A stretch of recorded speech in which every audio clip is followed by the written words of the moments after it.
Union budget రీసెంట్గా release చేసిన union budget discuss చేస్తున్నాం. సో ఇది మనకు కనుక చూస్తే మన హెడ్డింగ్స్లో వాటిలో ఇంట్రమ్ యూనియన్ బడ్జెట్గా కనిపిస్తుంది. ఇంట్రమ్ 2024-25 వెరీ రీసెంట్ వన్ కదా, Feb 1st రిలీజ్ అయింది. కాబట్టి దీన్ని మనం కనుక అబ్జర్వ్ చేస్తే జనరల్గా ఇప్పుడు మనకున్న group 1 group 2 APPSC group 1 group 2 exams ఏవైతే ఉన్నాయో గ్రూప్ 2కి అయితే కన్ఫామ్గా మీకు ఇక్కడ నుంచి నెంబర్ ఆఫ్ వెయిటేజ్ గట్టిగానే ఉండొచ్చు అని చెప్పచ్చు. ఇది గ్రూప్ 1కి వచ్చేటప్పటికి గ్రూప్ 1కి ఎందుకు అని అంటే నెక్స్ట్ మంత్ ఉంది కాబట్టి. So there is a chance to get as very good number of questions. Group 2కి వచ్చేటప్పటికి ఏంటి అని అంటే గ్రూప్ 2లో ఇక్కడ ఒక చిన్న కాన్ఫ్లిక్ట్ ఉందని చెప్పాలి. ఏంటి అది అని అంటే మనకి 23-24 బడ్జెట్ అడగడానికి స్కోప్ ఉంటుంది. తర్వాత 2024-25 ఈ రెండు బడ్జెట్లో కనుక మనం అబ్జర్వ్ చేస్తే జనరల్గా ఈ 23-24ని మనకి ఎకానమీ అనేది అఫీషియల్గా ఉన్నది గ్రూప్ 2లో వచ్చేటప్పటికి మెయిన్స్లో కాబట్టి గట్టిగా ఫోకస్ చేయడానికి కుదురుతుంది. ఇక్కడ 23-24 కింద 23-24 బడ్జెట్ ప్లస్ ఎకనామిక్ సర్వేని ఖచ్చితంగా ఫోకస్ చేస్తాడు. దేనిలో మెయిన్స్లో గ్రూప్ 2 మెయిన్స్లో, ఈవెన్ గ్రూప్ 1 మెయిన్స్లో కూడా ఫోకస్ చేస్తాడు. కానీ గ్రూప్ 1కి వచ్చేటప్పటికి ప్రిలిమ్స్లో ఎకానమీ ఉంది కాబట్టి ఎకానమీ సిలబస్లో ఉంది కాబట్టి so there is a chance to get ask 23-24 2023-24 budget economic survey కూడా అడగడానికి స్కోప్ ఉంది ఇక్కడ ప్రిలిమ్స్లో గ్రూప్ 1 అయితే. గ్రూప్ 2 అయితే 23-24 మెయిన్స్లో అడుగుతాడు. ఇక్కడ కరెంట్ అఫైర్స్ కింద కరెంట్ ఇష్యూస్ కింద బర్నింగ్ ఇష్యూస్ ఉన్నాయి కదా, కరెంట్ ఇష్యూస్లో మనకి కరెంట్ అఫైర్స్లో నేషనల్ ఇష్యూస్ ఉన్నాయి కాబట్టి ఈ నేషనల్ ఇష్యూస్లో రీసెంట్గా ఇంట్రడ్యూస్ చేసిన బడ్జెట్ని అడగడానికి స్కోప్ ఉంటుంది. అంటే there is a chance to get ask 1 or 2 questions from year. Even then there is a chance ఇంకా ఎక్కువ కూడా రావడానికి కూడా స్కోప్ ఉంటుంది.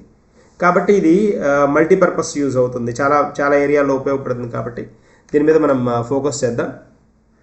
జనరల్గా కొన్ని బేసిక్స్ బడ్జెట్కి రిలేటెడ్గా బేసిక్స్ని నేను డిస్కస్ చేస్తూ మెయిన్ కాన్సెప్ట్లోకి వెళ్ళిపోతాను. జనరల్గా మనకి బడ్జెట్ అనగానే ఇంపార్టెంట్ కాన్స్టిట్యూషనల్ ప్రొవిజన్స్ అనమాట ఇవి బడ్జెట్కి రిలేటెడ్గా. యాక్చువల్గా మన కాన్స్టిట్యూషన్లో బడ్జెట్ అనే వర్డ్ మనకి ఎక్కడా కనిపించదు, బడ్జెట్ అనే వర్డ్ ఉండదు. దానికి రిలవెంట్ వర్డ్ ఏమని ఉంటుందంటే is the annual financial statement అని ఉంటుంది. Annual financial statement. సో మనకి కనిపించేది ఇక్కడ మనకి యాన్యువల్ ఫినాన్షియల్ స్టేట్మెంట్ అనే ట్యాగ్లోనే కనిపిస్తుంది. దట్ రివర్స్ విత్ ఆర్టికల్ 112 అన్నమాట. యాన్యువల్ ఫినాన్షియల్ స్టేట్మెంట్ అంటాం దీన్నే మనం. Then we treat it as a బడ్జెట్గా ట్రీట్ చేస్తాం. తర్వాత ఇంకొన్ని ఏరియాస్ మనం ఖచ్చితంగా తెలుసుకోవాల్సినవి ఏంటి అని అంటే ఈ బడ్జెట్లో ఇంకొక article 110 is related to money bills. మనీకి రిలేటెడ్గా ఉన్న బిల్స్ అంటే ఏంటి, మనీ బిల్స్ అంటే ఏంటి అని అంటే మనకి ఏవేవైతే ఎక్స్పెండిచర్కి రిలేటెడ్గా ఇన్కమ్కి రిలేటెడ్గా అనౌన్స్ చేసిన బిల్స్ ఉంటాయో వాటిని మనీ బిల్స్ అంటాం. దాని పేరులోనే ఉంది కదా, the name it self resembles అనమాట. తర్వాత 14th వన్, ఇది ఒకటి ఇంపార్టెంట్ వన్, అప్రాప్రియేషన్ బిల్ అంట. అప్రాప్రియేషన్ బిల్స్ అంటే కన్సాలిడేటెడ్ ఫండ్ అని కాంటింజెన్సీ ఫండ్ అని రెండు ఫండ్స్ ఉంటాయన్నమాట. Consolidated fund, contingency fund. Consolidated fund అంటే ఏంటి అంటే చిన్నగా బ్రీఫ్ చేయాలి అని అంటే జనరల్గా గవర్నమెంట్ ఇన్కమ్ సోర్సెస్ అని, గవర్నమెంట్కి ఉండే ఇన్కమ్ అంతా ఉంటుంది కదా, వచ్చే ఆదాయం ఉంటుంది కదా, ఎలా వస్తుంది అది పబ్లిక్ అకౌంట్స్ నుంచి అయి ఉండొచ్చు. పబ్లిక్ అకౌంట్స్ అంటే గవర్నమెంట్ ఆర్గనైజేషన్స్లో ఇన్వెస్ట్ చేసుకునే అమౌంట్స్ కానీ అవన్నీ ఏం చేస్తారు అని అంటే ఒక చోట పైల్ చేస్తారు.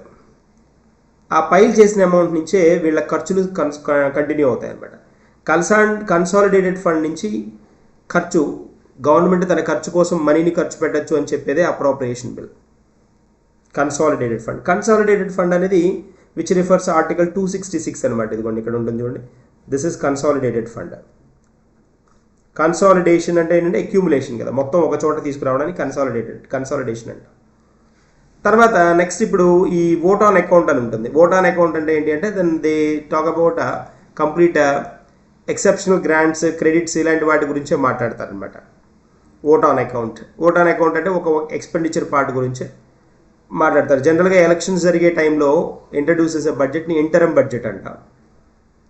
తర్వాత వీళ్ళు ఇదే పార్టీ కనుక వచ్చింది అని అంటే ఏమవుతుందంటే they go head with small very few additions to the existing. లేకపోతే ఏం చేస్తారంటే కొత్తగా బడ్జెట్ వేరే వాళ్ళు వస్తే కొత్తగా బడ్జెట్ ఇంట్రడ్యూస్ చేసుకోవడం, ఇలాంటి కాన్సెప్ట్స్ జరుగుతాయి. సో ఇలా ఎలక్షన్ మూమెంట్లో ఏవైతే ఉంటుందో బడ్జెట్ని అనౌన్స్ చేసిన బడ్జెట్ని ఇంటరమ్ బడ్జెట్ అంట.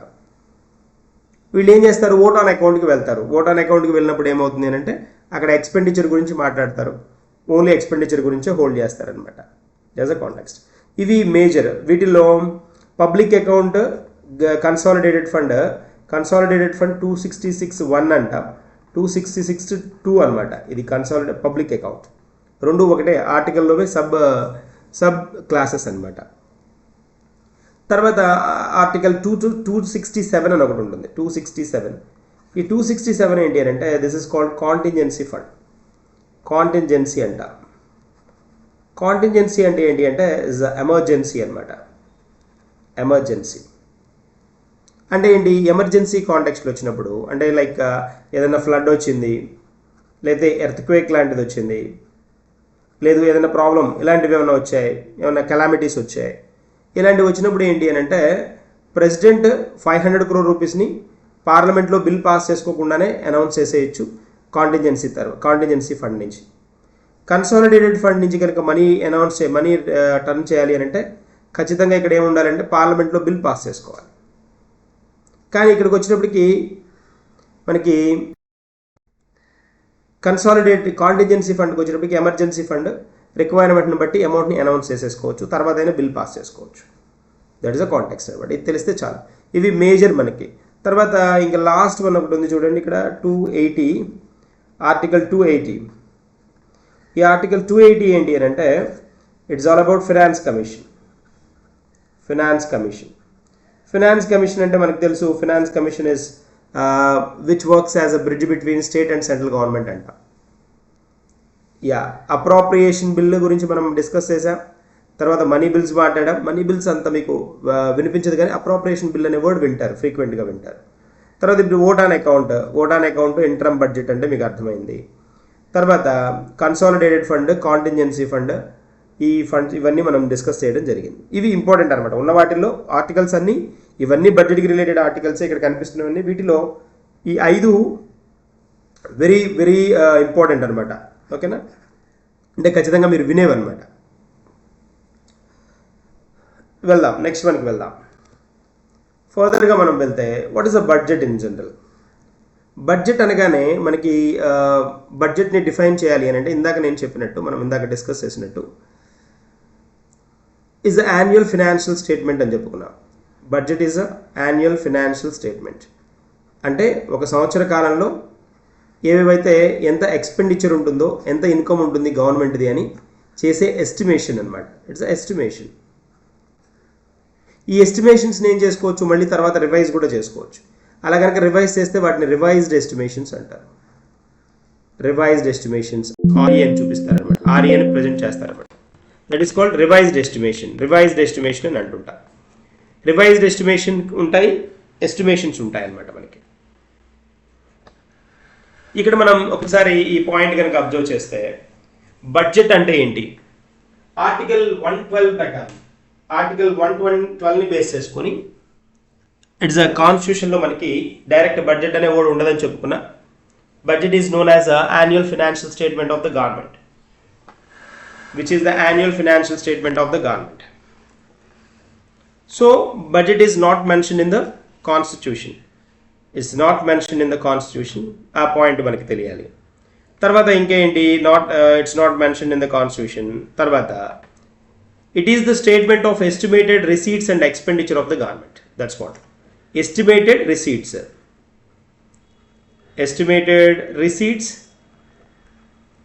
అంటే ఇన్కమ్ అనమాట. Receipt is a income. Receipt and expenditure అంటున్నాడు. ఎస్టిమేట్ చేసిన ఎక్స్పెండిచరు ఇన్కమ్ల యొక్క కాంబినేషనే మనకి బడ్జెట్ అంటే అని పాయింట్ ఇక్కడ. So union budget is classified into, ఎలా క్లాసిఫై చేస్తారు యూనియన్ బడ్జెట్ని, revenue budget and capital budget. ఇలాగనమాట. Budget is classified into revenue as well as capital budget. ఈ revenue budget further classified into revenue receipts, revenue expenditure. Capital budget classified into capital receipts, capital expenditure. ఇలాగనమాట, ఇది classification. మళ్ళీ ఇక్కడ revenue రిసీట్స్లో మళ్ళీ మనం revenue రిసీట్స్ని ఎలా classify చేస్తామంటే, ఇక్కడ చూడండి రెవెన్యూ రిసీట్స్ కదా, ఈ రెవెన్యూ రిసీట్స్ని డైరెక్ట్ రెవెన్యూ రిసీట్స్లో ఏముంటాయంటే taxed income, non taxed income అని ఉంటాయి. ట్యాక్స్డ్ ఇన్కమ్ అన్నాం అనుకోండి, ట్యాక్సెస్ ద్వారా వచ్చే ఆదాయం. ఎలాంటిది? ట్యాక్సెస్ నుంచి వచ్చే ఆదాయం ఎలాంటి ఉంటుందంటే it may be direct tax నుంచి రావచ్చు, it may be indirect tax నుంచి రావచ్చు. ఇదనమాట కాంటెక్స్ట్. ఇది అర్థమైతే సరిపోతుంది. సో తర్వాత ఇక్కడ మనం కనుక చూస్తే, అంటే నెక్స్ట్ కనుక ఒక పాయింట్ కనుక మనం అబ్జర్వ్ చేస్తే, ఈ పర్టికులర్ ఏరియాలో ఇక్కడ union budget is classified into revenue budget, capital budget అనుకున్నాం. మరి బడ్జెట్ని ఎలా ప్రిపేర్ చేస్తారు? బడ్జెట్ ప్రిపరేషన్ ఎలా ఉంటుంది అని అంటే, department of economic affairs DOEA ఉంటుంది.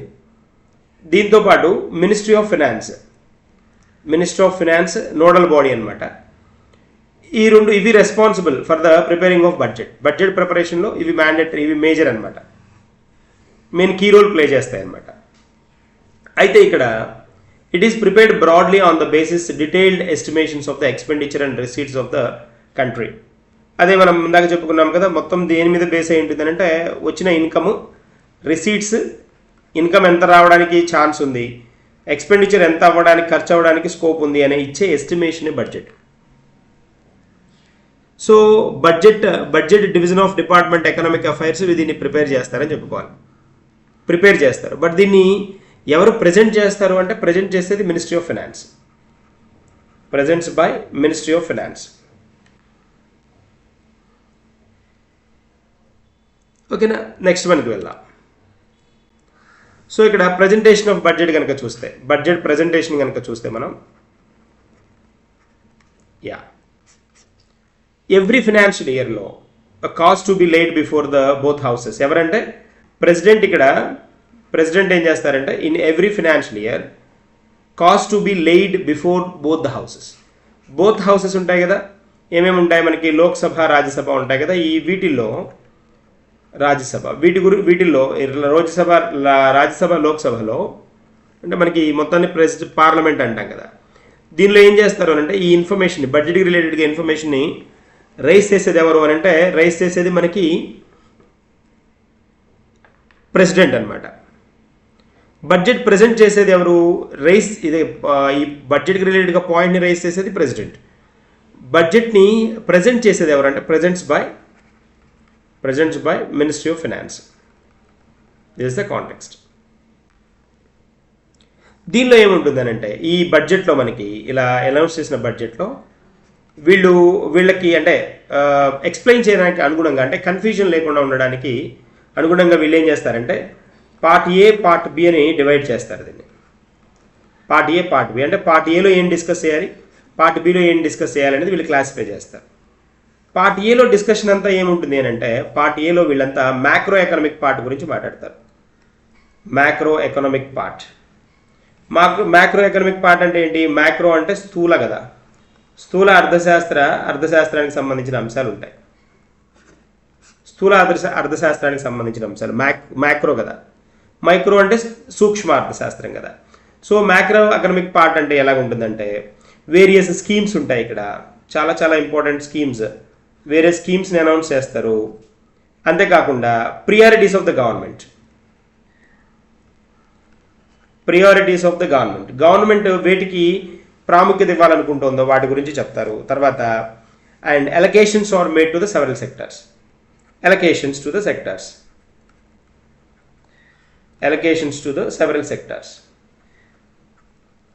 వివిధ రకాలైన రంగాలు ఏవైతే ఉంటాయో ఆ రంగాలకు సంబంధించిన ఈ ఎలకేషన్స్ ఏమేమి ఉన్నాయి, ఎంతెంత అమౌంట్ అనౌన్స్ చేస్తున్నాం, ఈ ఇన్ఫర్మేషన్ అంతా ఇస్తారనమాట. మనం పార్ట్ బి కనుక చూస్తే, పార్ట్ బిలో ఏముంటుందని అంటే, it deals with the finance bill గురించి డీల్ చేస్తుంది అనమాట. అంటే ఏముంటాయి దీనిలో అంటే విచ్ కంటైన్స్ టాక్సేషన్ ప్రపోజల్స్ ఉంటాయి. ఎలాంటివి? ఇన్కమ్ ట్యాక్స్ రిలేటెడ్గా, ఇన్కమ్ ట్యాక్స్ రివిజన్స్ ఏమన్నా ఉంటే ఇన్కమ్ ట్యాక్స్ రివిజన్స్ కానీ, ఇండైరెక్ట్ ట్యాక్సెస్ రిలేటెడ్గా కానీ, రిలేటెడ్గా ఏదైనా ఇన్ఫర్మేషన్ ట్యాక్సెస్ రిలేటెడ్గా ఏదైనా చేంజెస్ చేసినా, ఎలాంటి ఇన్ఫర్మేషన్ మెన్షన్ చేసినా ఇక్కడ ఉంటుందన్నమాట. So part A, part B. Part ఏలో మ్యాక్రో ఎకనామిక్ ఇన్ఫర్మేషన్ ఉంటుంది. పార్ట్ బిలో వచ్చినప్పటికీ ఫినాన్స్ బిల్కి రిలేటెడ్గా, ట్యాక్సేషన్కి రిలేటెడ్గా, ట్యాక్స్కి రిలేటెడ్గా ఉన్న అంశాలు ఇక్కడ ఇంట్రడ్యూస్ చేయబడతాయి అన్నమాట. అయితే ఇంకా మనకి ఏమన్నా ఎడిషనల్ పాయింట్స్ మనం ఇక్కడ తెలుసుకోవాల్సి ఉన్నాయా అంటే ఖచ్చితంగా ఎడిషనల్ పాయింట్స్ ఉన్నాయి. అవేంటి? మేజర్ బడ్జెట్ డాక్యుమెంట్స్ ఉంటాయి. బడ్జెట్ డాక్యుమెంట్స్ వీటిని కూడా రిలీజ్ చేస్తారనమాట. ఇవన్నీ మనకి అవైలబుల్గా ఉంచుతారు బడ్జెట్ డాక్యుమెంట్స్ అని. కానీ ఏంటంటే టైం ఉండదు కాబట్టి వీటన్నిటిని చదివి అర్థం చేసుకొని చేసే పరిస్థితి ఉండదు అనమాట. ఎగ్జామ్ ప్రిపేర్ అయ్యే వాళ్ళకి దాన్ని మనకి ఇలాగా ఏదైనా కన్సైజ్గా ఏదైనా ఎవరైనా ఇన్ఫర్మేషన్ ఎక్స్ప్లెయిన్ చేస్తే అది చాలా ఈజీగా అర్థం చేసుకోవడానికి పాసిబిలిటీ ఉంటుంది. సో ఇక్కడ మనకి బడ్జెట్ డాక్యుమెంట్స్లో యాన్యువల్ ఫినాన్షియల్ స్టేట్మెంట్ ఒకటి ఉంటుంది. యాన్యువల్ ఫినాన్షియల్ స్టేట్మెంట్, దీన్నే మనం బడ్జెట్ అంటున్నాం కదా. ఇదే మనకి ఆర్టికల్ 112, 112 ఆర్టికల్కి సంబంధించిన అంశాలన్నీ దీనిలో ఉంటాయి. తర్వాత డిమాండ్స్ ఫర్ గ్రాంట్స్ ఏమేమైతే ఉన్నాయో. గ్రాంట్స్ అంటే ఏంటి అని అంటే గ్రాంట్స్ 2 రకాలు ఉంటాయి. మనం ఇచ్చేవి ఉంటాయి, మనకు వచ్చేవి ఉంటాయి. వీటిని మనం రెవెన్యూ పార్ట్లోనే డిస్కస్ చేస్తాం. ఎలాగా అంటే ఇక్కడ చూడండి, బడ్జెట్ కదా, ఇది బడ్జెట్, ఇది రెవెన్యూ బడ్జెట్ అనుకుందాం, ఇది క్యాపిటల్ బడ్జెట్. రెవెన్యూ బడ్జెట్లో మళ్ళీ ఏం చెప్పుకున్నాం? రెవెన్యూ రిసీట్స్ అనుకున్నాం, రెవెన్యూ ఎక్స్పెండిచర్ అనుకున్నాం. రెవెన్యూ రిసీట్స్లో మళ్ళీ ఏముంటాయి? ట్యాక్స్డ్ ఇన్కమ్ ఉంటుంది, నాన్ ట్యాక్స్డ్ ఇన్కమ్ ఉంటుంది. ఇప్పుడు గ్రాంట్స్ మనం ఇచ్చేవనుకోండి, వేరే వాళ్ళకి ఇచ్చేవనుకోండి, మనకి ఎక్స్పెండిచర్ అవుతుంది. మనకి ఎవరైనా వేరే వాళ్ళు వేరే కంట్రీస్ మనకి గ్రాంట్స్ ఇస్తే అదేమవుతుంది? ఇన్కమ్ అవుతుంది, నాన్ ట్యాక్స్డ్ ఇన్కమ్ అవుతుంది అనమాట. గ్రాంట్స్ మనం రిసీవ్ చేసుకుంటే, grants received is a non taxed income అవుతుంది అనమాట. గ్రాంట్స్ గివెన్ అనుకున్నాం అనుకోండి, గ్రాంట్స్ గివెన్, మనం గ్రాంట్స్ ఇచ్చామనుకోండి, అది దేని కిందకు వస్తుంది అంటే కమ్స్ అండ్ రెవెన్యూ ఎక్స్పెండిచర్ కిందకు వస్తుంది. దట్ ఇస్ ద కాంటెక్స్ట్, అది అర్థం అవ్వాలి. తర్వాత చూస్తే మనం ఇంకొంచెం ఎడిషనల్గా కనుక ఇంకొన్ని సమ్ మోర్ పాయింట్స్ కనుక మనం చూస్తే, దీంతో పాటు ఫినాన్స్ బిల్ అంటున్నాం. ఇందాక ఫినాన్స్ బిల్ చెప్పుకున్నాం కదా, ఫినాన్స్ బిల్ లేదా మనీ బిల్ అంట.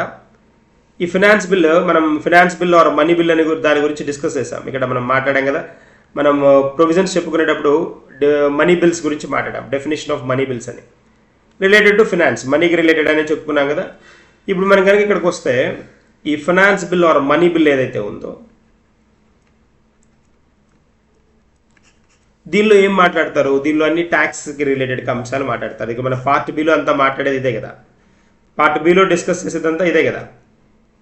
దేనికి రిలేటెడ్? ట్యాక్సేషన్కి రిలేటెడ్ అంశాలు మాట్లాడతారు. ఈ డాక్యుమెంట్స్ అన్నీ మనకి మేజర్ డాక్యుమెంట్స్ అనమాట. Annual financial statement, demands for grants and finance bill. Demands for grants article 113, annual financial statement 112, finance bill వచ్చేటప్పటికి 110. తర్వాత physical policy statements mandated under FRBM act అంటారు. అంటే FRBM యాక్ట్ అని ఒక యాక్ట్ ఉంటుంది. ఇక్కడ మనం తెలుసుకోవాల్సిన ఇంపార్టెంట్ యాక్ట్ అనమాట FRBM అంట. అంటే physical responsibility budget management act అంట.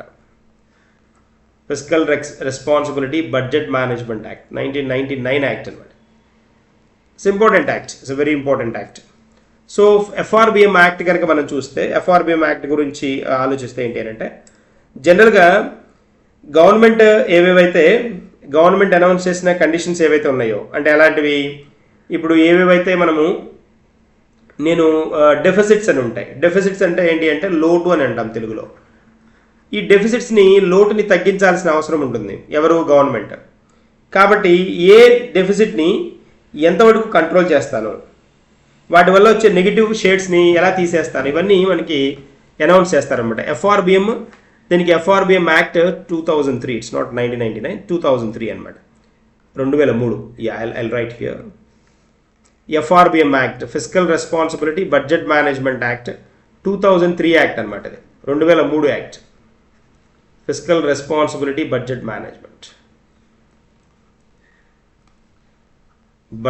Management this one. సో ఇప్పుడు ఇక్కడ ఏమవుతుంది, మనకి 3 బిల్స్ చూసాం మనం. ఫైనాన్స్ బిల్, తర్వాత demands for grants and annual financial statement చూసాం. ఈ FRBM యాక్ట్ ఏం చెప్తుంది అని అంటే, ఏవేవైతే నెగిటివ్ షేడ్స్లో ఉన్నావో, అంటే మనకి డెఫిసిట్లు ఏవైతే ఉన్నాయో, డెఫిసిట్స్ ఉంటాయి. మనం ఇప్పుడు మన డిస్కషన్లో కూడా వస్తుంది. డెఫిసిట్స్లో మనం వినేది, తెలుగులో దీన్ని లోటు అంటారు. ఎలాంటివి వస్తాయి అని అంటే, రెవెన్యూ డెఫిసిట్ వస్తుంది, రెవెన్యూ డెఫిసిట్, దీన్ని రెవెన్యూ లోటు అని అంటారు. తర్వాత ఫిస్కల్ డెఫిసిట్ అని ఒకటి వస్తుంది, ఫిస్కల్ డెఫిసిట్. తర్వాత ప్రైమరీ డెఫిసిట్ అని ఇంకోటి ఉంటుంది, ప్రైమరీ డెఫిసిట్. ఇలా కనుక మనం ఇవి కనుక అబ్జర్వ్ చేస్తే, వీటిల్లో అన్నింటిలోకి డేంజర్ ఏది అని అంటే ఫిస్కల్ డెఫిసిట్. ఎందుకు డేంజర్ అనేది మీకు నెమ్మదిగా పోను అర్థమవుతుంది. కాంటెక్స్ట్ మనం కొంచెం ఫార్వర్డ్ మూవ్ అయ్యేటప్పటికి మీకు అర్థమవుతుంది. ఎందుకు అని అంటే, దీనివల్ల ఫిస్కల్ డెఫిసిట్ రీజన్ వల్ల ఏమవుతుందంటే, మనం బయట నుంచి తీసుకొచ్చిన అప్పులు పెరుగుతూ ఉంటాయి. అంటే బయట నుంచి అమౌంట్స్ తీసుకొచ్చి డెవలప్మెంట్ కోసం ఖర్చు పెట్టాము అని అంటే, that may lead to fiscal deficit అనమాట.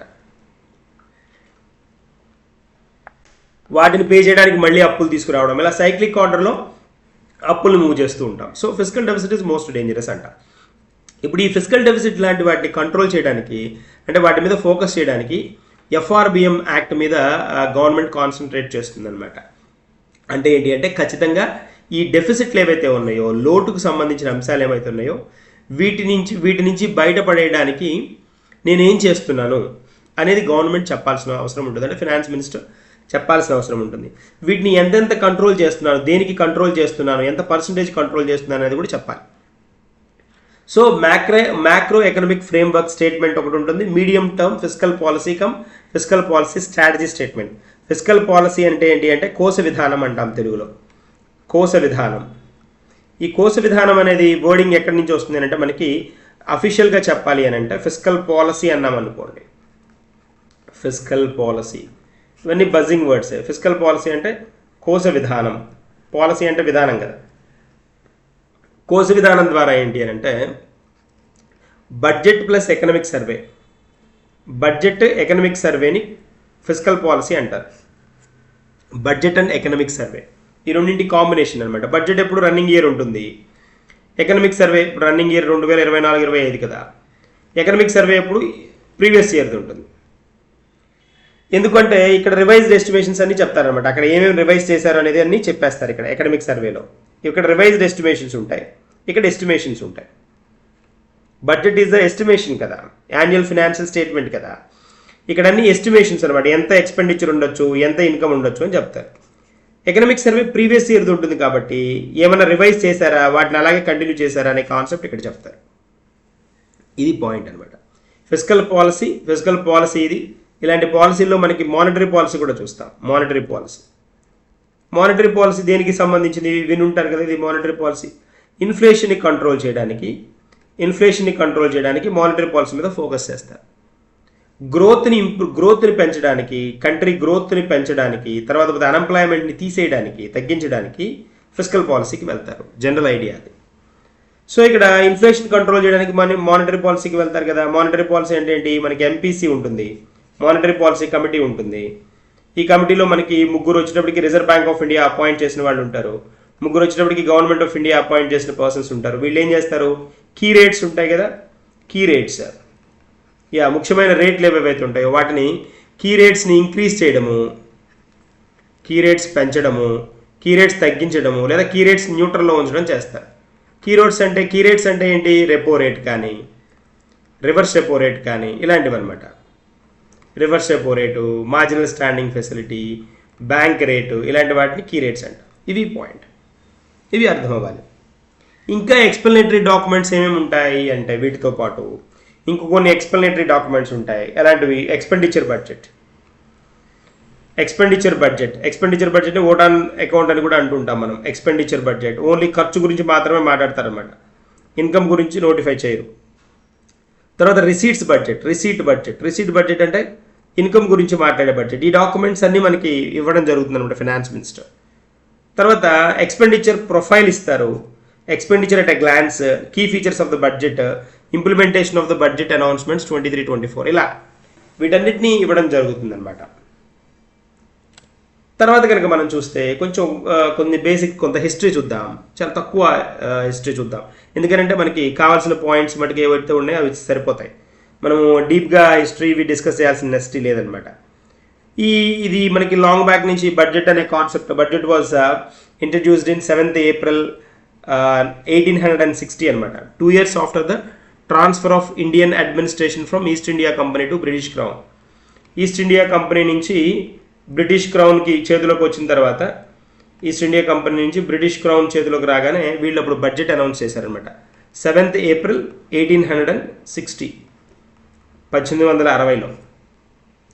So the first finance member who presented the budget was James Wilson అనమాట, ఫస్ట్ పర్సన్. తర్వాత లియాక్వంత్ అలీ ఖాన్ ఇంటరమ్ గవర్నమెంట్ బడ్జెట్ని ప్రవేశపెట్టారు 1947-48లో అనమాట, 47-48లో. ఓకేనా. తర్వాత పోస్ట్ ఇండిపెండెన్స్ తర్వాత, ఇండిపెండెన్స్ వచ్చిన తర్వాత మనకి షణ్ముగం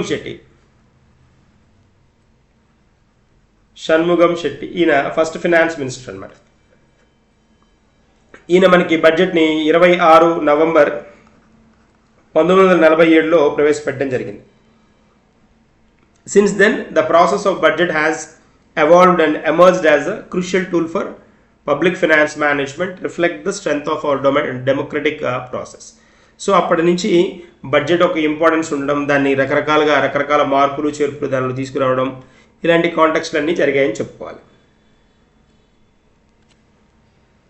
తర్వాత చూస్తే ఇందాక మనం అనుకున్నాం రెవెన్యూ డెఫిసిట్ అని, డెఫిసిట్స్ ఇవి అంటాం. వీటిని డెఫిసిట్స్, ఇవి తెలిసి ఉండాలి, డెఫిసిట్ అంటే ఇందాక నేను చెప్పినట్టు లోటు అనమాట.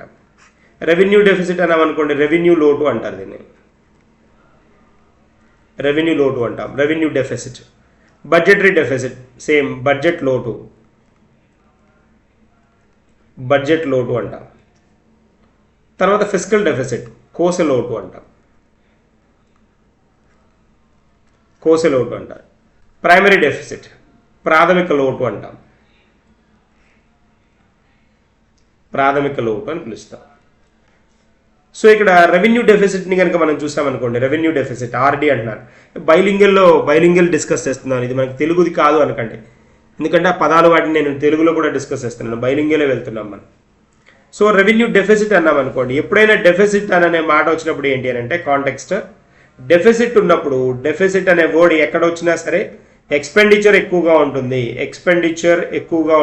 ఖర్చు ఎక్కువగా ఉంటుంది, ఇన్కమ్ తక్కువగా ఉంటుంది. ఇన్కమ్ తక్కువగా ఉండి ఖర్చు ఎక్కువగా ఉన్న ఏ కండిషన్ అయినా డెఫిసిట్ అనొచ్చు. ప్రాఫిట్ లాస్ కాదు, ప్రాఫిట్ లాస్ వేరు, ప్రాఫిట్ లాస్ కాంటెక్స్ట్ వేరు. ఇక్కడ ఎక్కువ ఎక్స్పెండిచర్ ఉండి ఇన్కమ్ కనుక తక్కువ ఉంటే ఆ కండిషన్ని మనం ఏమంటామంటే డెఫిసిట్ అంటాం, డెఫిసిట్ అని పిలుస్తాం. అదే రెవెన్యూ డెఫిసిట్ అన్నాం అనుకోండి, రెవెన్యూ డెఫిసిట్ అంటే revenue expenditure minus revenue income, revenue expenditure minus revenue income అంటే రెవెన్యూ ఎక్స్పెండిచర్ ఎక్కువ ఉండడం. రెవెన్యూ ఎక్స్పెండిచర్ అంటే మనం చెప్పుకున్నాం కదా, రెవెన్యూ ఎక్స్పెండిచర్ అంటే ఏంటి, రెవెన్యూ బడ్జెట్లో రెవెన్యూ ఇన్కమ్ ఉంటుంది, రెవెన్యూ ఎక్స్పెండిచర్ ఉంటుంది. రెవెన్యూ ఇన్కమ్, రెవెన్యూ ఎక్స్పెండిచర్ అనమాట. అంటే ఇప్పుడు మనం కనుక సింప్లిఫై చేస్తే దాన్ని, ఇప్పుడు నేను రెవెన్యూ ఎక్స్పెండిచర్ అనే దాన్ని డిస్కస్ చేయాలనుకోండి, రెవెన్యూ ఎక్స్పెండిచర్ ఏమేమి రెవెన్యూ ఎక్స్పెండిచర్ అవుతాయి అంటే గవర్నమెంట్ స్కీమ్స్ని ప్రొవైడ్ చేస్తుంది, స్కీమ్స్కి పెట్టే ఖర్చు, సబ్సిడీస్ మీద పెట్టే ఖర్చు. ఎక్స్పెండిచర్ అంటే ఖర్చులు కదా, ఎక్స్పెండిచర్ అంటే ఖర్చే కదా. రెవెన్యూ ఖర్చు అనండి, రెవెన్యూ ఖర్చు ఏముంటుందనంటే సబ్సిడీలు, గవర్నమెంట్ ఇంట్రడ్యూస్ చేసే స్కీమ్స్, డిఫెన్స్కి పెట్టే ఖర్చులు, మనం ఇచ్చే గ్రాంట్స్ గివెన్, మనం ఇచ్చే గ్రాంట్స్ ఉంటాయి కదా వేరే కంట్రీస్కి, మనకంటే చిన్న కంట్రీలకి మనం అప్పుడప్పుడు గ్రాంట్స్ ఇస్తుంటాం. మాల్దీవ్స్, భూటాన్, శ్రీలంక, నేపాల్, బంగ్లాదేశ్ ఇలాంటి నేషన్స్కి మనం కొన్ని గ్రాంట్స్ ఇస్తూ ఉంటాం. అవన్నీ మనకి ఎక్స్పెండిచరే కదా. ఇలాంటివి అనమాట, ఇలాంటివన్నీ ఇవి కొన్ని మేజర్ వన్స్ ఇవి. తర్వాత government employees salaries, government employees salaries, ఇవి కూడా కన్సిడరేషనే కదా. ఇవన్నీ ఏమవుతాయనంటే రెవెన్యూ ఎక్స్పెండిచర్ అవుతాయి. రెవెన్యూ ఇన్కమ్ అంటే ఏంటి? రెవెన్యూ ఇన్కమ్ అంటే నేను ఆల్రెడీ నోట్ చేశాను. రెవెన్యూ ఇన్కమ్ అంటే ఏంటి అంటే రెవెన్యూ ఇన్కమ్ 2 రకాలు ఉండొచ్చు. ట్యాక్స్డ్ ఇన్కమ్ ఉండొచ్చు, లేదా నాన్ ట్యాక్స్డ్ ఇన్కమ్ ఉండొచ్చు. Non taxed income, taxed income అంటే ఏంటి? ఏమేమి ఉండొచ్చు? డైరెక్ట్ ట్యాక్స్ లేదా అండ్ ఇండైరెక్ట్ ట్యాక్స్ ఇన్కమ్ అవ్వచ్చు. Indirect tax. Direct tax income అంటే ఏంటి? డైరెక్ట్ ట్యాక్స్ ఇన్కమ్ అంటే ఇప్పుడు మనకి ఇన్కమ్ ట్యాక్స్ నుంచి వచ్చే అమౌంట్స్ కానీ, ఇన్కమ్ ట్యాక్స్, కార్పొరేట్ ట్యాక్స్ కానీ, కార్పొరేషన్ ట్యాక్స్ కానీ, ఇలాంటివన్నీ డైరెక్ట్ ట్యాక్స్లో అవుతాయి. ఇండైరెక్ట్ ట్యాక్సెస్ లైక్ జిఎస్టీ కానీ, సేల్స్ ట్యాక్స్ కానీ, సర్వీస్ ట్యాక్స్ కానీ, లేకపోతే ఎక్సైజ్ డ్యూటీస్ కానీ, ఎక్సైజ్ డ్యూటీస్, కస్టమ్ డ్యూటీస్, ఇవన్నీ ఇండైరెక్ట్ ట్యాక్సెస్ అవుతాయి. ఈ పాయింట్ కనుక తెలిసింది అని అంటే ఇప్పుడు మనకి గవర్నమెంట్కి ఈ యాన్యువల్ ఫినాన్షియల్ స్టేట్మెంట్లో అనౌన్స్ చేసే దానిలో ఈ రెవెన్యూ ఎక్స్పెండిచర్ ఎప్పుడు ఎక్కువగా ఉంటుంది. స్కీమ్స్ కోసం, సబ్సిడీల కోసం, డిఫెన్స్ కోసం వీటికి పెట్టే ఖర్చు గవర్నమెంట్కి వీటి నుంచి వచ్చే ఆదాయాల కంటే ఎక్కువ ఉంటుంది, ఎక్స్పెండిచర్ ఎక్కువ ఉంటుంది. నాన్ ట్యాక్స్డ్ ఇన్కమ్ అన్నాం అనుకోండి. నాన్ ట్యాక్స్డ్ ఇన్కమ్ అంటే అదర్ దాన్ ట్యాక్సెస్, ట్యాక్సెస్ కాకుండా గవర్నమెంట్కి ఇతరత్ర వచ్చే ఆదాయాలు అనమాట. గవర్నమెంట్ వేసిన ఫైన్స్ వల్ల వచ్చేవి, ఎవరన్నా మనకి గ్రాంట్స్ ఇస్తే వచ్చేవి, గ్రాంట్స్ గివెన్ టు అస్ అనమాట. ఇలాంటివన్నీ గవర్నమెంట్కి ఏమవుతాయంటే నాన్ ట్యాక్స్డ్ ఇన్కమ్ అవుతాయి. రైల్వేస్ అలాంటివి కానీ, రైల్వేస్ నుంచి వచ్చే ఆదాయం నాన్ ట్యాక్స్డ్ ఇన్కమ్. ఓకేనా? అంటే అదర్ దాన్ ట్యాక్సెస్. సో ఇక్కడ మనం కనుక చూస్తే ఇక్కడ యాజ్ ఎ హోల్ ఈ పాయింట్ అర్థమైంది అని అంటే మనకి బడ్జెట్ కేక్ వాక్ ఈజీగా అర్థమైపోతుంది, చాలా ఈజీగా అర్థమవుతుంది. సో ఇప్పుడు రెవెన్యూ డెఫిసిట్ అంటున్నాం. డెఫిసిట్ అంటే మైనస్, నెగిటివ్ కదా. దీనికి ఆపోజిట్ ఏంటి అని అంటే దీనికి ఆపోజిట్ చెప్పుకోవాలి అంటే మరి ఒకవేళ ఇన్కమ్ కనుక ఎక్కువ ఉంది అనుకోండి, రెవెన్యూ అంటే ఇన్కమ్ ఎక్కువగా ఉండి ఎక్కువగా ఉండి ఇన్కమ్ ఎక్కువగా ఉంటే మనం ఏమంటాము అని అంటే రెవెన్యూ డెఫిసిట్ అంట. ఎక్స్పెండిచర్ ఎక్కువగా ఉండి ఇన్కమ్ తక్కువగా ఉంటే దాన్ని డెఫిసిట్ అంట. ఎక్స్పెండిచర్ అదే తక్కువగా ఉండి ఇన్కమ్ కనుక ఎక్కువగా ఉంది అనుకోండి, దాన్ని రెవెన్యూ సర్ప్లస్ అనాలి. సర్ప్లస్, తెలుగులో సమృద్ధి అంటారు. ఇది లోటు. కానీ మనది ఈ కండిషన్ కాదు కదా, మనది కాంటెక్స్ట్ కదా, కాబట్టి మనం దాని గురించి మాట్లాడుతున్నాం అనమాట. సో ఇప్పుడు revenue deficit is equal to revenue expenditure minus revenue receipts or revenue income అంటాం. This one. ఇప్పుడు నెగిటివ్ ఉన్నప్పుడు ఏంటి? డెఫిసిట్ అనేసాం కాబట్టి ఇప్పుడు ఎక్స్పెండిచర్లోంచి ఇన్కమ్ తీసేస్తాం. ఎందుకు? లేకపోతే మైనస్లో వస్తుంది కదా. ఎక్స్పెండిచర్ ఎక్కువగా ఉండి ఇన్కమ్ తక్కువగా ఉన్నప్పుడు మైనస్లో వస్తుంది కాబట్టి డెఫిసిట్ వాడాం కాబట్టి ఇంకా మైనస్ పెట్టక్కర్లేదు. అదే మనం బడ్జెటరీ డెఫిసిట్ అన్నాం అనుకోండి. బడ్జెటరీ డెఫిసిట్, రెవెన్యూ డెఫిసిట్ అంటే ఓన్లీ రెవెన్యూ పార్ట్ గురించి మాత్రమే మాట్లాడుతున్నట్టు అనమాట. బడ్జెటరీ డెఫిసిట్ అంటే కాంటెక్స్ట్ మారుతుంది. బడ్జెటరీ డెఫిసిట్ అంటే చూడండి, బడ్జెట్ అన్నప్పుడు మనం ఏమంటున్నాం? ఇది రెవెన్యూ పార్ట్ అంటున్నాం, ఇది క్యాపిటల్ పార్ట్ అంటున్నాం కదా, ఈ రెవెన్యూలో మళ్ళీ ఏంటి? రెవెన్యూ రిసీట్స్, రెవెన్యూ ఎక్స్పెండిచర్ అంటున్నాం కదా. క్యాపిటల్లో ఏమంటున్నాం? క్యాపిటల్ రిసీట్స్, క్యాపిటల్ ఎక్స్పెండిచర్ అంటున్నాం కదా. ఈ రెవెన్యూ పార్ట్ అంటే ఓన్లీ ఇదే అవుతుంది. ఇప్పుడు రెవెన్యూ డెఫిసిట్ అన్నాం అనుకోండి, ఓన్లీ ఈ పార్టే. క్యాపిటల్ ఎక్స్పెండిచర్ అన్నాం అనుకోండి, క్యాపిటల్ బడ్జెట్ అన్నాం అనుకోండి, ఈ పార్ట్ మాత్రమే ఉంటుంది. కానీ బడ్జెటరీ డెఫిసిట్ అన్నాడు అనుకోండి, బడ్జెటరీ డెఫిసిట్ అన్నప్పుడు ఏంటంటే ఎక్స్పెండిచర్, ఇన్కమ్ రెండు కలుస్తాయి. అందుకని ఆ పాయింట్ చూసుకోవాలన్నమాట, కొంచెం జాగ్రత్తగా చూడాలి. బడ్జెటరీ డెఫిసిట్ అంటే టోటల్ ఎక్స్పెండిచర్ అంటే ఏంటి? Revenue expenditure plus capital expenditure, ఈ రెండు expenditure minus total receipts.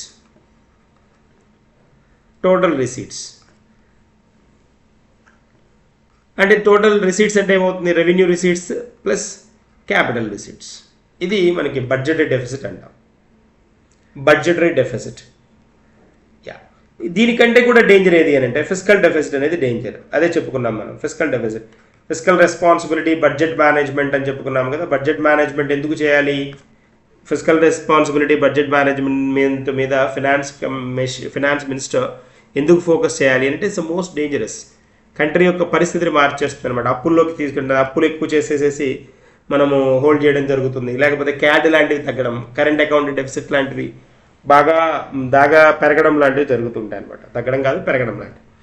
Fiscal deficit అంటే ఏంటి అంటే క్లియర్గా చెప్పాలి అని అంటే total expenditure minus revenue receipts plus recovery of loans plus receipts from the sale of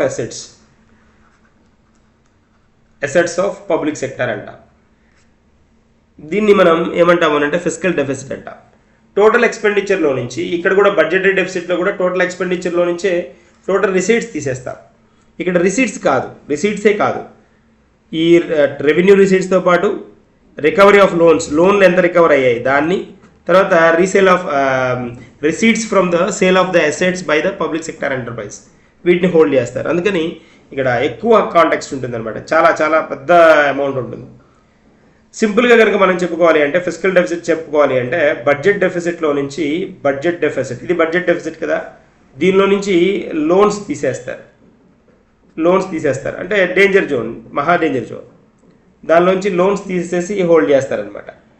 కాబట్టి ఇదేంటి అంటే కంపారిటివ్గా బడ్జెట్కి లోన్స్ని యాడ్ చేస్తారు, తీసేయడం కాదు యాడ్ చేస్తారు. యాడ్ చేసినప్పుడు ఏమవుతుందంటే ఖచ్చితంగా ఇది పెరుగుతుంది, పెద్ద అమౌంట్ ఉంటుంది. అందుకనే బడ్జెట్ డెఫిసిట్ కంటే కూడా ఫిస్కల్ డెఫిసిట్ ఎందుకు డేంజర్ అంటే ఇది ఎడిషన్ అనమాట. ఇంకా బడ్జెట్ డెఫిసిట్ ఇంకా యాడ్ చేస్తుంది, బడ్జెట్ డెఫిసిట్కి ఇంకా యాడ్ చేస్తున్నాం అంటే దీనికంటే ఎక్కువ ఉంటుంది కదా, that is a point. Last one ఇంత కూడా మీరు అక్కర్లేదు, అంటే గ్రూప్ 1 స్టాండర్డ్లో కూడా మనం కవర్ చేసుకుంటూ వస్తున్నాం కాబట్టి కొంచెం ఎక్కువ వెళ్తున్నాను అంతే. ప్రైమరీ డెఫిసిట్ ఉంటుంది. ప్రైమరీ డెఫిసిట్ అంటే ఏంటి అంటే ఫిస్కల్ డెఫిసిట్లో నుంచి ఇంట్రెస్ట్ పేమెంట్స్ తీసేస్తారు. ఇంట్రెస్ట్ పేమెంట్స్ తీసేస్తున్నాం కాబట్టి ఫిస్కల్ డెఫిసిట్, ఇప్పుడు సింపుల్ పాయింట్ చూడండి, బడ్జెటరీ డెఫిసిట్ ఒక 100 రూపీస్ అనుకోండి. మనకి ఫిస్కల్ డెఫిసిట్ ఎలా వస్తుంది? ఫిస్కల్ డెఫిసిట్ ఇందాక చూసాం కదా, ఫిస్కల్ డెఫిసిట్ అంటే ఏంటి, బడ్జెట్ డెఫిసిట్కి కొంత బారోయింగ్స్ కానీ లోన్స్ కానీ యాడ్ చేస్తాం. బడ్జెట్ డెఫిసిట్ 100 రూపీస్, బారోయింగ్స్ ఒక 100 రూపీస్ అనుకోండి, ఫిస్కల్ డెఫిసిట్ 200 రూపీస్ అయింది. ప్రైమరీ డెఫిసిట్ అనుకోండి, ఈ 200 రూపీస్లోంచి ఇంట్రెస్ట్ పేమెంట్స్ ఒక 100 రూపాయలు పే చేసామనుకోండి, ఒక 50 రూపాయలు పే చేసామనుకుందాం, ఇప్పుడు ఏమవుతుంది 150 అవుతుంది అన్నప్పుడు చూడండి. అంటే మీకు ఈ నెంబర్లు ఎందుకు ఇచ్చాను అంటే కంపారిజన్ కోసం, ఏది డేంజర్ అని చెప్పడం కోసం. బడ్జెట్ డెఫిసిట్ 100 రూపీస్ కనిపిస్తోంది, ఫిస్కల్ డెఫిసిట్ 200, ప్రైమరీ డెఫిసిట్ 150 కనిపిస్తోంది. ఎందుకు ఇక్కడ అంటే ఈ ఫిస్కల్ డెఫిసిట్లోంచి ఇంకా వాల్యూని తీసేస్తున్నాం ఇక్కడ. కానీ ఫిస్కల్ డెఫిసిట్లో ఏం చేస్తున్నాం అంటే బడ్జెట్ డెఫిసిట్కి సమ్ చేస్తున్నాం, ఎడిషన్ ఇస్తున్నాం. That's a reason. సో మనకి ఫిస్కల్ డెఫిసిట్ అనేది అన్నిటికంటే ఎక్కువ కనిపిస్తుంది అనమాట. ఫిస్కల్ డెఫిసిట్ అన్నిటికంటే ఎక్కువ అమౌంట్ ఉన్నట్టు కనిపిస్తుంది. That's a context. ఇవి అర్థమయ్యాయి అంటే it's very easy to get understand budget. Next మనకి వెళ్దాం. సో అప్రోప్రియేషన్ బిల్ అంటే ఇందాక మనం అనుకున్నాము, దీని ఒకసారి ఇంకొంచెం ఎగ్జామ్లో చాలాసార్లు అడిగాడు కాబట్టి దీన్ని ఒకసారి హైలైట్ చేద్దాం. అప్రోప్రియేషన్ బిల్ అంటే ఏంటో చూద్దాం. Appropriation bill is bill which gives power to the government to withdraw funds from consolidated fund. అదే చెప్పాను నేను పాయింట్. ఏమని అని అంటే which gives power to the గవర్నమెంట్కి పవర్ని ఇస్తుంది అనమాట. ఎందుకు పవరు? మనం కన్సాలిడేటెడ్ ఫండ్ చెప్పుకున్నాం చూడండి, కన్సాలిడేటెడ్ ఫండ్ అని చెప్పుకున్నాం. Consolidated fund is a fund where the total amounts or total income attained by the government, accumulated by the government is stored అనమాట. మొత్తం గవర్నమెంట్కి వచ్చిన ఆదాయాన్ని అంతా, మొత్తం వచ్చిన అమౌంట్స్ అంతా ఇక్కడ కన్సాలిడేటెడ్ ఫండ్లో స్టోర్ చేస్తుంది అనమాట. సో దేనికోసం? Meeting the expenditure during the financial year. ఈ ఆర్థిక సంవత్సరంలో ఫైనాన్షియల్ ఇయర్లో ఏవేవైతే ఎక్స్పెండిచర్ ఉంటుందో, ఫైనాన్షియల్ ఇయర్లో ఉండే ఖర్చు ఏదైతే ఉంటుందో ఆ ఖర్చును తట్టుకోవడానికి ఏం చేస్తుందంటే ఇలా కన్సాలిడేటెడ్ ఫండ్లో మెయింటైన్ చేసిన అమౌంట్స్ని తీసుకునే పవర్ ఇచ్చే దాన్ని ఏమంటామంటే అప్రోప్రియేషన్ బిల్. పవర్ ఇవ్వాలి, కన్సాలిడేటెడ్ ఫండ్ నుంచి తీసుకునే అవకాశం ఇవ్వాలి అని చెప్పేదే appropriation bill, which refers article 114.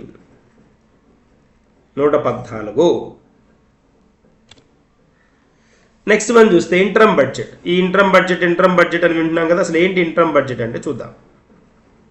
Have a look at this one. Since 2024 is an election year, instead of the normal budget, the interim budget will be presented this year. ఇది normal year కాదు కదా. జనరల్గా budget year ఏదైనా budget year వచ్చినప్పుడు ఏం చేస్తారు అంటే ఇలాంటి ఇంటర్మ్ బడ్జెట్ లాంటి వాటిని అనౌన్స్ చేసుకుంటారు బడ్జెట్ ఎలకేట్ చేయాల్సి వచ్చినప్పుడు. అంటే ఏంటి ఇంటర్మ్ బడ్జెట్ అంటే ఏంటి అని అంటే మనకి షార్ట్ టర్మ్ ఫినాన్షియల్ ప్లాన్ అన్నమాట. It is a short term financial plan. ఒక సర్టెన్ స్మాల్ పీరియడ్కి మనం ఎలా ఫినాన్స్ని ప్లాన్ చేస్తామని చెప్పేదే మనకి interim budget. That covers government expenses until the elections. Elections అయిపోయేదాకా గవర్నమెంట్ ఎక్స్పెండిచర్ ఎంత ఉందనేది మాత్రమే అనౌన్స్ చేస్తారు. అనౌన్సెస్ ఓన్లీ గవర్నమెంట్స్ ఎక్స్పెండిచర్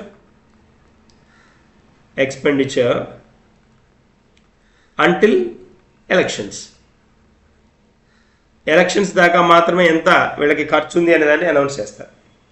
అంటే unlike a normal budget which covers every aspect of the government finance. అంతే కదా, గవర్నమెంట్ ఫినాన్సెస్కి సంబంధించిన ఈచ్ అండ్ ఎవ్రీ కాన్సెప్ట్ని ఎవ్రీ ఏరియాని కవర్ చేస్తుంది అనమాట. సో ఇక్కడ ఏం చెప్పాలి, ఏమేమి ఉంటాయి దానిలో, రెవెన్యూస్ ఉంటాయి, ఎక్స్పెండిచర్స్ ఉంటాయి, ఎలకేషన్స్ ఉంటాయి, పాలసీ స్టేట్మెంట్స్ ఉంటాయి, ఇలాంటివన్నీ అనమాట. Interim budget only outlines the governments anticipated revenues and expenses until the new government is formed.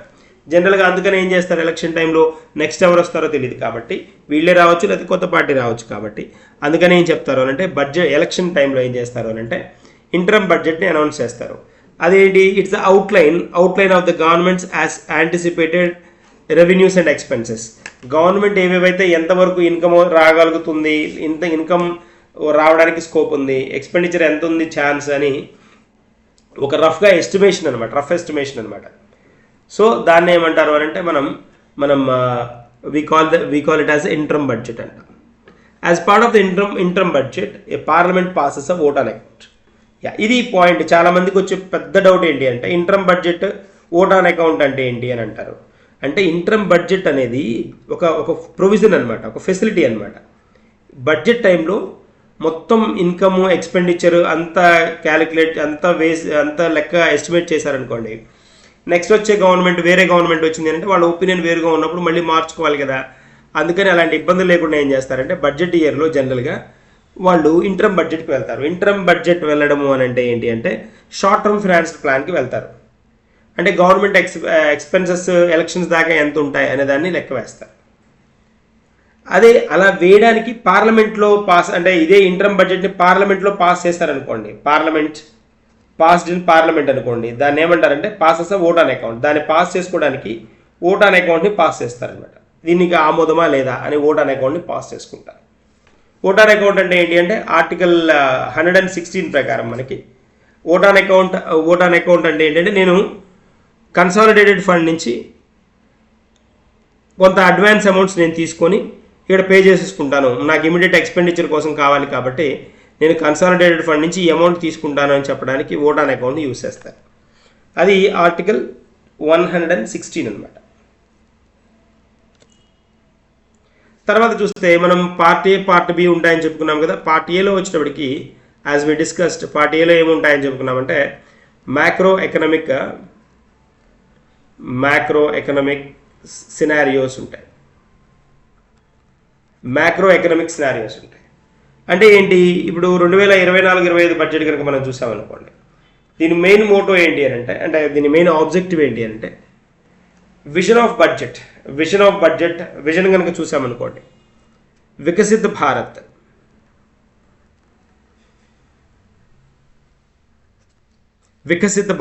By 2047, 2047 నాటికి వికసించే ఆర్థికపరమైన అంశాల గురించి మాట్లాడుతూ ఈ వర్డ్ని వాడడం జరిగిందనమాట. Bharat by 2047 vision of budget అంటే ఇప్పుడు మన టార్గెట్ ఏంటి అంటే 2047 నాటికి 100 సంవత్సరాలు భారతదేశానికి ఇండిపెండెన్స్ వచ్చి అవుతుంది అనమాట. ఇండిపెండెన్స్ వచ్చి 100 years అవుతుంది. కాబట్టి మన టార్గెట్స్ ఏంటి, మన విజన్ ఏంటి, ఈ రాబోయే 13-14 ఏళ్లలో ఏదైతే ఉందో దీనిలో మనం ఏం చేయబోతున్నాం, వేటి మీద ఫోకస్ చేస్తున్నాం. ఎందుకంటే 100th year కదా, ఇండిపెండెన్స్ వచ్చి 100 సంవత్సరం కదా, అప్పటికి మన అచీవ్మెంట్స్ స్ట్రాంగ్గా ఉండాలనేది point. So development Mantra of budget వచ్చేటప్పటికి డెవలప్మెంట్ మంత్రం ఏంటి అని అంటే సబ్కా సాత్ అంటే అందరితోటి, సబ్కా వికాస్, సబ్కా సాత్ సబ్కా వికాస్, సబ్కా వికాస్ తర్వాత సబ్కా విశ్వాస్,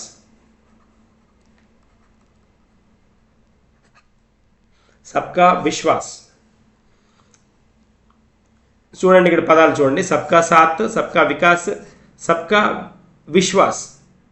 ఇది అనమాట. ఇవి డెవలప్మెంట్ 2047 టార్గెట్. 2047 నాటికి మనకి 100 ఇయర్స్ నిండుతుంది కాబట్టి 100 ఇయర్స్ స్పెషల్గా చేసుకోవాలి కాబట్టి ఇప్పటి నుంచే టార్గెట్ పెట్టి ఆ రాబోయే 100 ఇయర్స్ మీద మనం కొన్ని అచీవ్మెంట్స్ ఉండాలి అని చెప్పుకోవడం జరుగుతుంది అనమాట. సో ఇదంతా పార్ట్ ఏలోది అనమాట, పార్ట్ ఏలోది. తర్వాత ఇక్కడ ఏంటంటే ఫిలాసఫీ ఇక్కడ ఫిలాసఫీ ఏంటి దీనికి సంబంధించినది అంటే to cover all the elements of the inclusively, all elements of inclusively అంటున్నాడు.